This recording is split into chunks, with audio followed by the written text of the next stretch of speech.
babanze babikore neza hamwe n'agaruka sibyo none. Turi gitaramo rero abantu biteze ko kuza kureba witwa Kirikou ari gutanga ibyishimo dore ko byaherukaga kurimbira mu Rwanda ngira ngo urabyuka ko byaye mu gitaramo cya Yago baje kumuzimizaho ibyuma ndetse we n'abarundi n'umuntu bitende Philipita inzigo yabika bitazapfa kurangira bitewe n'uburyo yagize gute yabasebeje kuri stage. Yego ndashaka ko twese twishimana sibyo.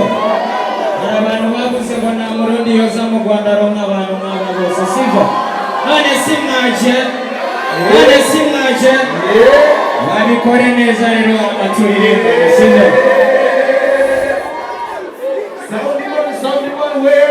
Ni gitaramo twaje kubona mwitwa Diezdora. Thank you guys. Last one, guess what? Agutamini nanjendindi. Zero muskamani o plan B. Behind is Kanecha way. Como no parika, utazijawa ya hano. Let's go. Igitaramo twaje kubonamo uwitwa Aruto. I hope you see that in my eyes. Come on. Let's go. Ufite on my side. You bring my comfort for home. Everybody. Come on. Rescue my bone. Now I'm closer to you. Cause you meant to be Igitaramo twaje kubonamo abitwa babushari.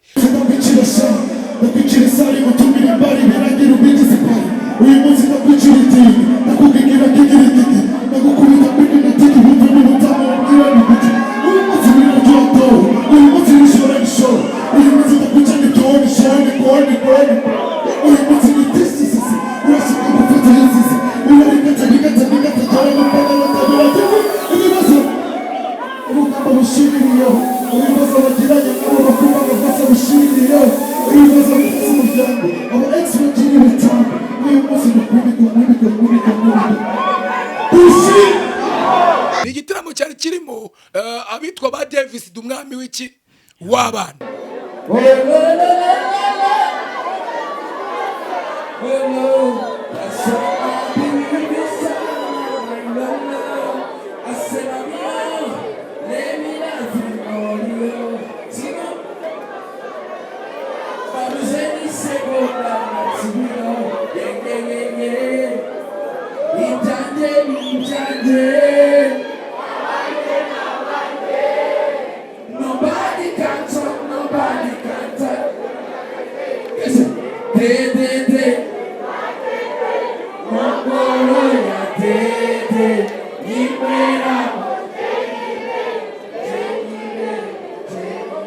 Igitaramo cya kirimo abitwa baroskana. Look in my eyes and tell me what you see, my darling. Yummy, yummy when I kiss you slowly. Talkie, talkie when I need ya. No matter what I do, what I think about is you, baby. If life is a movie, you are my show. I said beautiful, beautiful, beautiful. Sipana dunye chiriza. Ni igitaramo noneho cyari kirimo witwa Kirikou ariwe baje kuza kugera kuri stage ibyuma bikahita bigira gute bigahita bizima. Ndetse ndagukunda reka nenwe itabe zendavye turirimbane ban umwana afise apa yalampa. Abantu benshi batangira kuvuga bati uwitwa Kirikou reka bimubeho wasanga niwe wabyiteye kubera yuko ajya muri interview ku Nyarwanda yaje kuvuga ko imiziki y'abarundi idacurangwa mu Burundi. Babanze babikore neza hamwe n'agaruka sibyo none. Uwitwa Kirikou ahita afata umwanzuro kugira gute wo guperforminga ziriya ndirimbo ndetse aziperforminga n'amajwi arimo bamukina ibintu bivuga nawe akavuga ati ibyo nimugire gute ni mu bizima. Okay.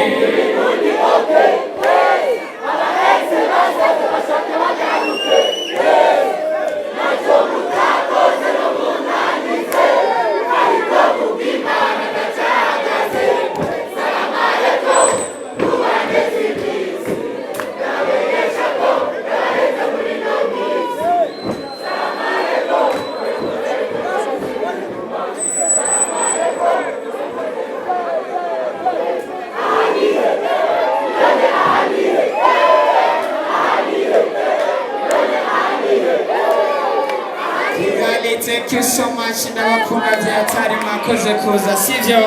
Asante sana. Ukokirikou yaje kuza kwizanira umu DJ ariko bikarangira n'undi sound system ije kuza kwanga ndetse biza kuza kugaragara ko byabaye nk'akagambane kubera ko nyuma yiwe uwitwa Davis D yaje kurimba nyuma ye kandi nta na mikoro yigeze nagira gute inakuru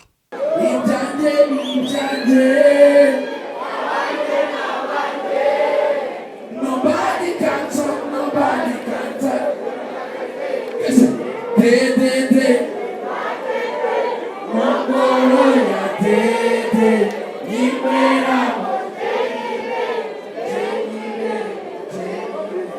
Kirikou nyuma yo gushyira mu gitaramo ngo yibye telefone y'umunyamakuru bita Patrick d'Entertain. Ese abarundi baraza kuza kutwiyumvamo gute? Baza guteramira i Kigali bikarangira ibitaramo byabo tubyishe. Se J igeze yihenura ku banyarwanda. Ariko nabo bushize bamuzimirizaho kwa Yago. Oya, urana umutima muba wawe ndabikoze. Philippitasi. Reka nivugira ku muntu waje kuza kumakira gitaramo nyuma yo kuwitwa DJ Briane avuze ngo ninjye mu DJ w'ingiro ukubita stage karusha n'abahanzi yaje kuza kubigaragaza dore ko rwaza ugiye kureba stage ya DJ Briane nta wundi muntu n'umwe Iver na Kirikou nyiri show wigeze ukubita stage nkiriya.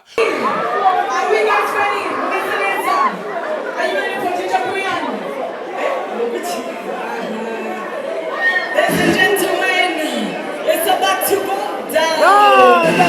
It's about to go down.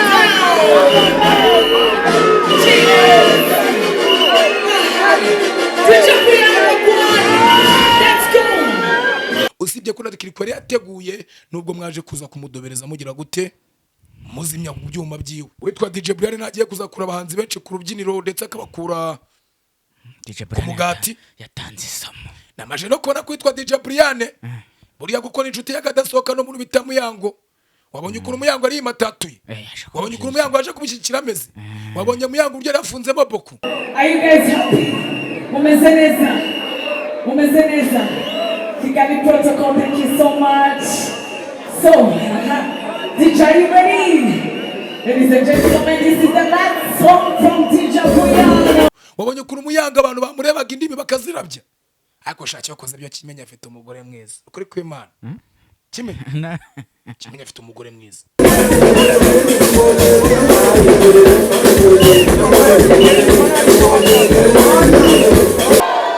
Babanze babikore neza hamwe n'agaruka sivyo none.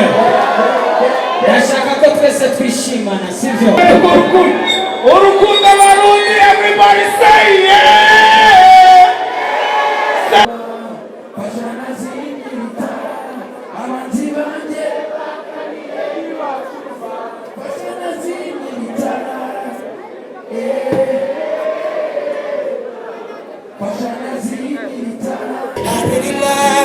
I love you all, and I really need you. Yes, in my boo, now I'm closer to you, 'cause you meant to be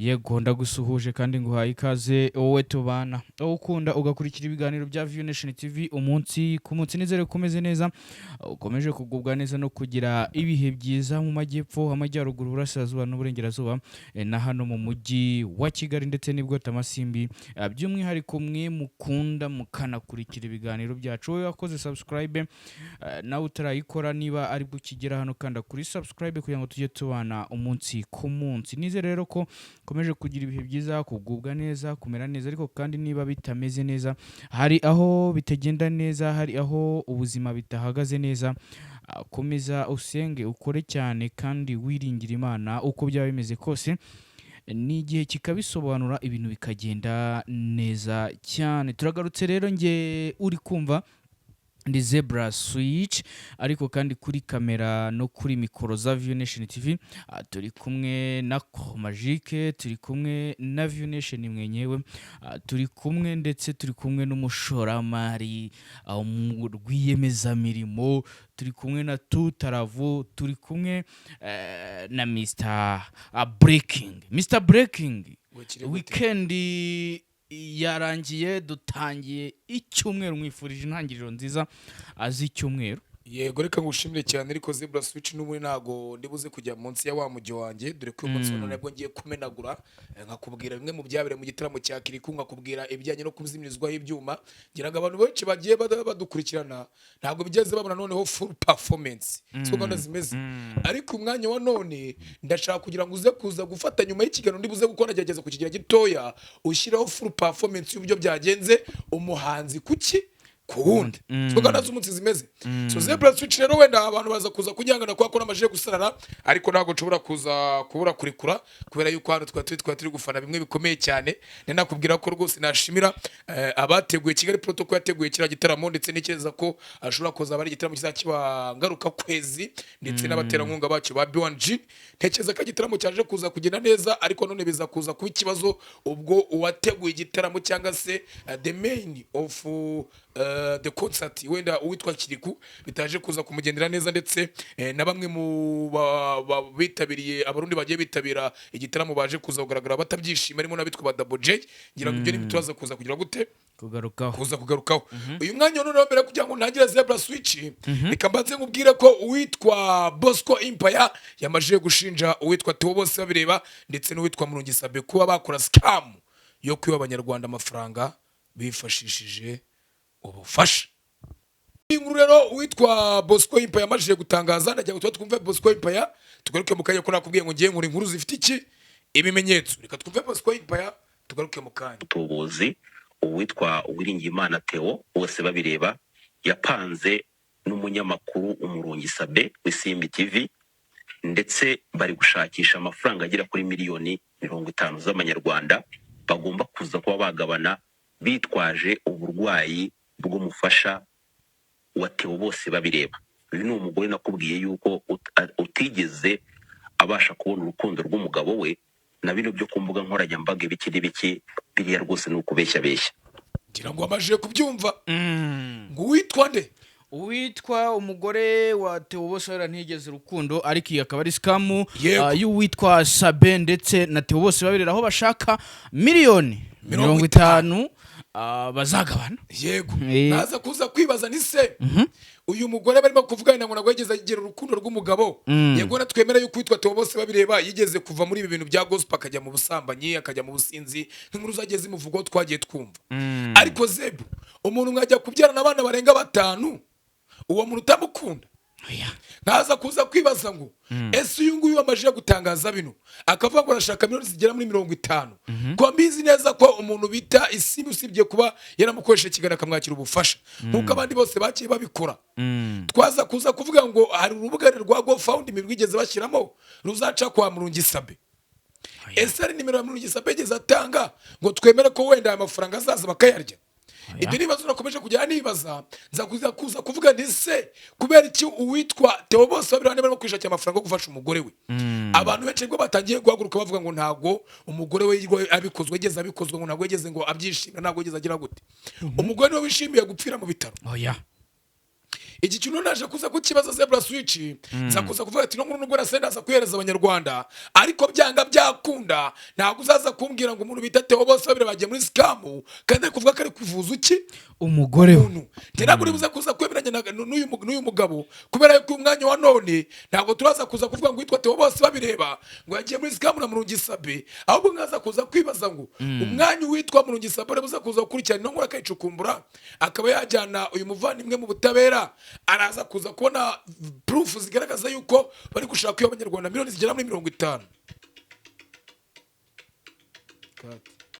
So gerarekeza ko ibingibi nabyita wenda nko guharabika kwa kamemo sinzi umuvandimwe ndamwemera Bosco Empire, ariko nayo kuza akavuga ngo arimo gushaka scam ngo kwiba abantu ntabwo ndi buze kuza kwemeranya naki nabo Zebra Switch nyikomeje kugira ngo wenda kuza kugira ku nkuru nyamukuru naje komeza kwikoza ku mbuga nkoranyambaga njya kureba nsanga mu gihe abandi mu matiku y'imodoka ugasanga witwa Dizikrema ari gusirana nabitwa ba ari avuga yuko imodoka zaba ari nkongomani abandi bakaza kavuga bati iriya modoka ya Mutesi Jolly yakuye mu mashashi ntago ari yiwe naje kubona uwitwa Isimbi Modowe yamaje gufata umwanzuro kwigira mu butayu ndetse rwose agenda parika Range Rover yiwe iri mu mazina yiwe ntekeza ko nari ibintu bihenze kubera yuko kugira ngo mu Rwanda bafate plaque bayikwandikeho ni ibintu biba bikomeye cyane ndetse bikaza kuza kugaragara tuje gusanga uwitwa Isimbi Modowe yamaje gufata icyemezo cyo kujya gushima Imana kugira ngo aze kuza kubwira y'Uwiteka Imana akari bamuhaye iki imodoka ye. Iyi ni imodoka abantu benshi batavuzeho rwinshi ariko umwanya wa none uwitwa Isimbi Modo nyuma yuko amaje kuyibona akamara gushyira izina rya brand yiwe yahise yigira mu butayu afata ikitwa Korowani afata amazi yo kunywa aravuga ati warakoze Mana kubera yuko umaje kugira gute kunyambutsa urundi rwego ariko none tukaza kuza gusanga buriya ngo umugabo ari umugwiza atunga kubera kira company ya betting ngo yinjiza gatubutse akaba niyo mpamvu bidashidikanywaho kuba yafata imodoka rwose akayishyira mu mazina akajya yishyira miliyoni hafi ya buri mwaka atari kibazo kuri we. Switch izi nkuru z'imodoka ngira ngo nizo nkuru wenda zimeze zirimo gutendinga muri iyi minsi ariko uyu mwanya wa none izigiye gusimburwa n'inkuru yande ya Ukokiri umaje kuzimizwa ibyuma kagira kabiri mu gihe kandi arakirimo gutaramira mu Rwanda ibyo rero ngo nze kuza kubicamo ariko none ngo nze kukwibutsa yuko uwitwa Bruce Melody nyuma yuko atambukanye ibirenge kuri stage abantu benshi bakomeje kugenda bavuga twitwa Bruce Melody ntago ibintu bimeze neza dore ko rwose witwa Bruce Melody hari amakuru akomeje gukurura nkaza gusanga rwose ngo nawe ngo na ya modoka ye ngishobora kubiri mu igaraje rwose ngo ibintu bitameze neza ngo ndetse vuba ngaha ngo na madame ari buze kuza kwerekeza gota amasimbi kuya nibivugwa bivugwa yuko ngo umugore wa Bruce Melody ashobora kuba agiye kurira iki indege ndetse n'imodoka yiwe rwose ngo ikaba ifite iki kibazo abantu bakomeje kugenda bavuga ati se niyo mpamvu wenda yaje kuza kwambara ibirenge kuri stage cyangwa yaba yateza akamoto ivumbi rikamutumukira ku nkweto akavuga ati reka nzikuremo abantu baraza kuza kunyihangana kwa kurabyumva ko nageze gute wasaraye ariko nkubita nihuta kugira ngo tuza guca muri performance aje kuba ku mugoroba ko nabikoze uyu munsi ntago nazabikora undi munsi kandi nekeza ko bitaza kuza kuba bimeze gute bimeze neza cyane. Yes of course comme tsobo epino feke of course king of damba sada fapka minga mutoto butamwana ngenda tokative tutravoka butinyira ubwite avineshe ko majiko ndavuzwe amugeshe rero hit hotel zuba nyiticuti y'aba boss ntijwi ery'aba diaspora ningejwi abandi kakaje ko pandemic in the city mwuzukuru oje mafuye shop umwana w'umugore imbaga z'Imana zubaka vuba nyito operanya to speaker agacoka ketse ngo Mr breaking Zebra Switch iyi ni nkuru yaje kuza kuba tuhibereye cyane tuvuga ngo tuba Mr Breaking none uyu munsi wana twibereye kuki kuri tere iki gitaramo cyateguwe na Kigali Protocol giterwamo inkunga ndetse na B1G ndetse nkubwira ko igitaramo cyabereye mu ndi center ku mugoroba wagize gute watambutse ubwo igitaramo cyatangiraga abantu baje kuza kwishimira ko umuntu bita uyu musore bita gisa cy'inganzo bako tumaze iminsi tusakuza tuvuga ngo none bagakwiye guhabwa platform yaje nawe kuza guhabwa platform ndetse nitwara neza ahita nasezeranya abantu ko atazongera kugira gute gusubirayo ndetse no kubahemukira kije n'ibyo bwenge yamajije kugira gute kugikatira n'umuntu wakoze performance imeze neza by the way n'umuntu wabona ko afite energy n'umuntu wabona ko igitaramo cyatangiye neza no bwende abantu batari bakaba ubuzura ni igitaramo cyaje kuba cyitabiriwemo n'ibyamamare bigiye bitandukanye kugeza ubwo nabitwa badapo JB Burundi bari bamanutse uri kubyumva baje gushyigikira umuhungu wabo bita nde Kirikou ni igitaramo cyagombaga kuba ariko igitaramo kije kumurikwa indirimbo ya Kirikou yitwa Hanihe nyuma yuko abana bo muri Mario Skid bayitwikiye mu Rwanda ndetse bikajyana i Burundi ikaba ifite miliyoni zisaga hafi 5 uri kubyumva ngira ngo ni muri 300 ngaye uri kubyumva so cyo igitaramo rero abantu biteze ko kuza kureba witwa Kirikou ari gutanga ibyishimo dore kubwo yarukaga kurimbira mu Rwanda ngira ngo urabyuka ko byaye mu gitaramo cya Yago baje kumuzimizaho ibyuma ndetse we n'abarundi n'umuntu bita nde Philipita inzigo yabika bitazapfa kurangira bitewe n'uburyo yagize gute yabasebeje kuri stage uyu mwanya wa none rero icyo gitaramo cyaje kongera kuba gatogo nyuma yuko byaje kuza gusubira uko byagize gute byagenze bwa mbere ni igitaramo twaje kubonamo witwa Diesdora akubita ibintu bimeze neza ni igitaramo twaje kubonamo uwitwa Arto waje no gukubita live live yose. Ni igitaramo twaje kubonamo abitwa babushari bageze ku rubyiniro ukabona ko ibintu bihindutse. Abantu bose abari bari inyuma bari mu ntebe bose bagahaguruka. Ni igitaramo cyari kirimo abitwa ba Davis dumwami w'iki w'abana. Ni igitaramo cyari kirimo abitwa ba Roskana. Ubona ko bafite energy bakubise induru zikavuga. Ni igitaramo noneho cyari kirimo witwa Kirikou ariwe baje kuza kugira kuri stage ibyuma bikahita bigira gute bigahita bizima. Uwitwa Kirikou barababaye abaravuze ati ntabwo ibintu bishoboka, ntabwo ngiye mushobora kuzajya muramungura bino bintu mu Rwanda kubera ikiburi giye yageze kuri stage, kubera ikiburi giye abarundi yo bageze kuri stage aribwo bagira gute ibintu byose bipfa. Abantu benshi batangira kuvuga bati uwitwa Kirikou reka bimubeho wasanga no babyiteye kubera yuko ajya muri interview ku Nyarwanda yaje kuvuga ko imiziki y'abarundi idacurangwa mu Burundi ndetse n'umuvandimwe wiwe bita Satibi nawe yaje kuryunga murye aravuga ngo abarundi ngo ntabwo ajya acuranga imiziki y'iki y'abanyarwanda. Abarundi bose bari baraho bahise bavuga bati byanga byakunda abarundi twarahekewe. Uwitwa Kirikou ahita afata umwanzuro kugira gute wo guperforminga ziriya ndirimbo ndetse aziperforminga n'amajwi arimo bamukinira ibintu bivuga nako avuga ati ibyo nimugire gute ni mu bizima. Ni igitaramo bivugwa yuko witwa Kirikou yaje kuza kwizanira umu DJ ariko bikarangira n'ubundi sound system ije kuza kwanga ndetse biza kuza kugaragara ko byabaye nk'akagambane kubera ko nyuma yiwe uwitwa Davis D yaje kurimba nyuma ye kandi nta na mikoro yigeze inagira gute inakurura. Switch rero iki gitaramo namajije kubona cyo gifite ambiance ariko abarundi baje kuza kugira gute kubirakariramo deko nabonye nabitwa ba Pionika baje kuza kuvuga ngo witwa Kirikou nyuma yuko avuye mu gitaramo yanababaye ngo witwa nde Patrick Teteteni wa kuvuturuka kwa Gasuku Media TV yajyanye ngo telefone ngamwe barishwa ngeze ngo birabibona gute ngo birangira mucapuje na telefone agira gute arayitwara kuza kubona bandika ngo Kirikou nyuma yo gushya mu gitaramo ngo yibye telefone y'umunyamakuru bita Patrick Entertain. Zebra Switch rero bishatse kuvuga iki?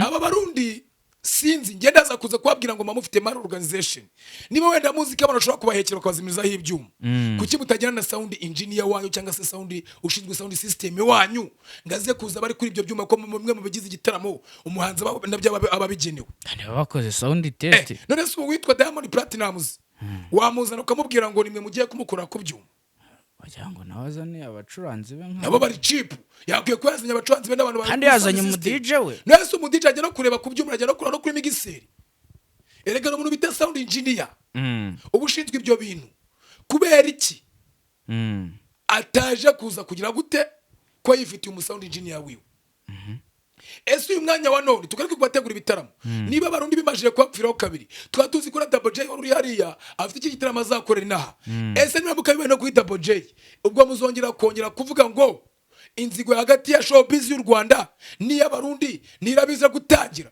ese abarundi baraza kuza kutwiyumvamo gute baza guteramira Kigali bikarangira ibitaramo byabo tubyishe. Ese Double J yigeze yihenura ku banyarwanda ariko nabo bushize bamuzimirizaho kwa Yago oya urana umutima muba wawe ndabikoze Philippines none se nabwo niba wari ku rubyiniro oya kandi hari undi mu DJ none se nyine byaje kugenda gute ntabwo tubizi abanyarwanda muhekera abarundi. Zebra Switch reka nivugira ku muntu waje kuza kumakira gitaramo nyuma yuko witwa DJ Briane avuze ngo ninjye mu DJ w'ingiro ukubita stage karusha n'abahanzi yaje kuza kubigaragaza dore ko rwazo ugiye kureba stage ya DJ Briane nta wundi muntu n'umwe even na Kirikou nyiri show wigeze ukubita stage nkiriya usibye ko na Kirikou yateguye nubwo mwaje kuza kumudobereza mugira gute muzimya ku byuma byiwe haza kuza kwibaza ni se witwa DJ Briane nagiye kuza kura abahanzi benshi ku rubyiniro ndetse akabakura DJ Briane umugati Atanzisomo namaje no kubona kwitwa DJ Briane buriya gukora inshuti y'akadasohoka no mu bita Muyango wabonye ukuru Muyango ari matatuye wabonye ukuru Muyango aje kubishyikira ameze wabonye Muyango uryo yarafunzemo boku wabonye ukuru Muyango abantu bamurebaga indimi bakazirabya ariko shaki wakoze byo kimenya afite umugore mwiza ukuri kw'Imana kimenya afite umugore mwiza. Zebra Switch rero ngiye mbere kugira ngo naze kuvuga no magambo naze kujya kino kigano kiza kuza kuba kirekire ndagira ngo uze kuza gutegura video yose furu y'iki y'igitaramo ko cyagenze uyongere kuki kuri no video reka mbashimire cyane mukurikirane furu video mbabwiye ngo ibyo cyo nakagaruka ejabless. Oh my God, baby, baby, baby, baby, baby, baby, baby.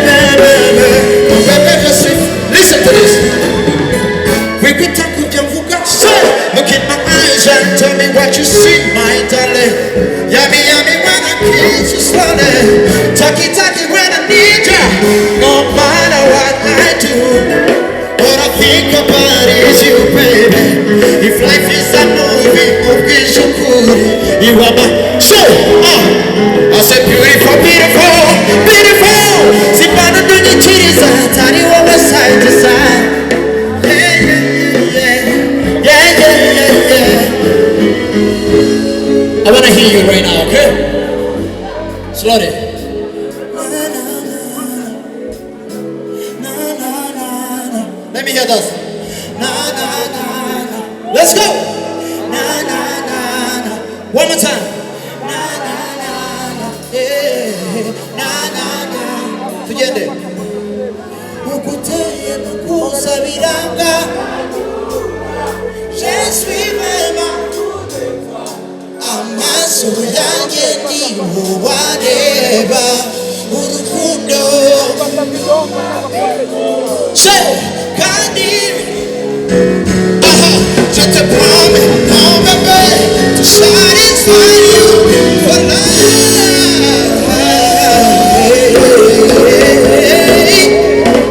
Let's go. Let's go. Are you ready, guys? Let's have fun tonight, okay? Mureke twishime. C'est fresh. C'est bien. All right.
Thank you so much. Ndabakunze atari mwakoze kuza sivyo.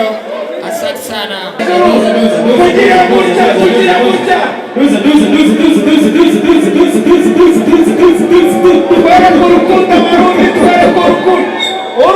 Everybody say yeah. Say yeah. Twara kurukunda barundi ni muri tayari kumbaza. Hey you feel it. Everybody say, hey, you feel it? Salam alaikum. Say, Tawatenyesha. Everybody say, Salam alaikum. Ari inyuma. Say. Kumifuza yuko je wasuri. Salam alaikum. Say. Everybody say Ahadi. Okay. Ahadi.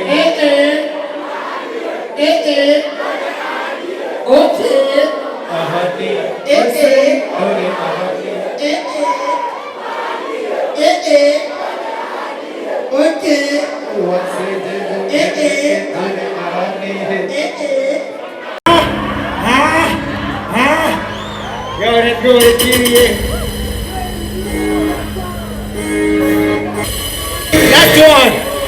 Last one, guess what? Agutaminiga nanjendindi. Zivyo muskamani o plan B. Behind is Kanecha way.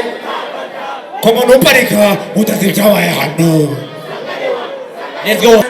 Nibijali magaye, Yagambaniwe sijanje, nasanze bandushuge, sifawe. Wabonye izindi sazi uranyiborera, zwerare, ukuntu wari keza utarananira. Ndikurusha kumukunda cyane, yafashe ubwamo, rubanda bari barambwiye ko nzabigwamo, nyamara gukunda ntibijya bimpa, ndananiwe, nasanze bandusha ubwenge.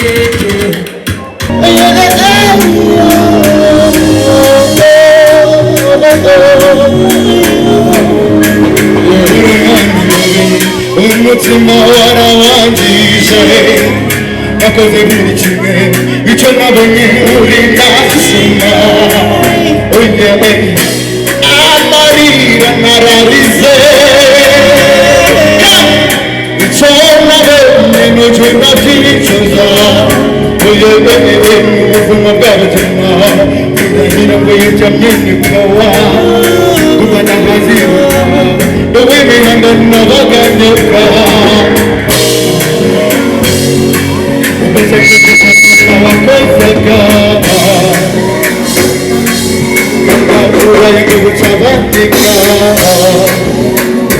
yewe ntabwo wayo umutima wanjye ukina amagapira ereka abacama banjye usangana n'umutakuzi reka ndashaka umukundwa nanjye byambera ereka byambera ntabwo wayo umutima wanjye ukina amagapira ereka abacama banjye usangana n'umutakuzi reka ndashaka umukundwa nanjye byambera ereka byambera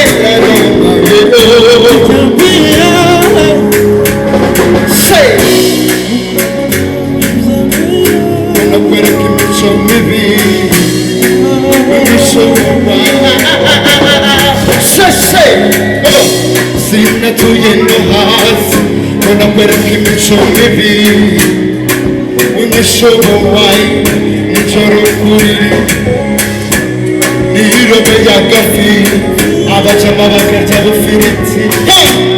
If I get another chance, ahorera y'amajoro, abacama bakarya ukamaza hirya hino bikaragira.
Shiny footer, what I used to be a good and shade.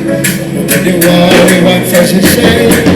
Man away, you want to carry you something that will not say. Oh yeah, the comfort of the joy. I want to come out of the other. I swear the comfort of the joy. I want to come out of the other. The power can not to shine upon on the son, turn the letter with a master. Come on!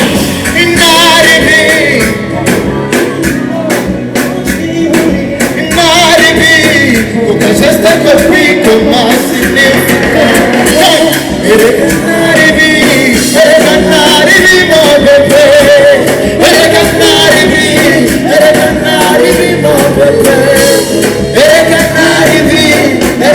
Narimpari, mo bebe.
Iruzuye nk'umusirimu ngomba kwesiteramo amazi. Ese ntushobora gusanga indi yawe amatiyo yaratangiye kwangirika? Tandukana na kampani z'ibicupuri ubundi ugane MK Hardware Limited. MK Hardware Limited ni igisubizo ku bantu bose bashaka ibikoresho bya plomberi. Ahangaha tugufitiye amatiyo ndetse n'ibindi bikoresho byose kuva kuri robine ntoya nini. Dukorana na kampani ndetse tugakorana n'abantu bikorera ku giti cyabo. Ibikoresho byacu no original dore ko twigerera ku ruganda tukazana bya bindi nimero ya mbere. Utandukanye na babandi baguye ibikoresho ugasanga bimaze ukwezi kumwe gusa bikahita bitangira kwangirika. MK Hardware Limited duhereye hano ku Kinamba ku muhanda ukatujya Kacyiru ndetse n'undi muhanda ukata ujya ku Gisozi ndetse nk'ubwiye ngo ni mu masangano cyangwa mu mahuriro y'imihanda. Nago naba nkubeshye dore ko hazwi nko kwisaha ukebutse ureba inyuma gatoya ureba ku muhanda ujya ku Gisozi uhita ubona kampani nitwa MK Hardware Limited. Nimero yacu ni 078 4357 karindwi nanone 23. Mwihariko wacu nuko nuguze byinshi tumutwaza. Mr. Kari Hardware Limited igisubizo kwa plomberi bose muri rusange. Come on,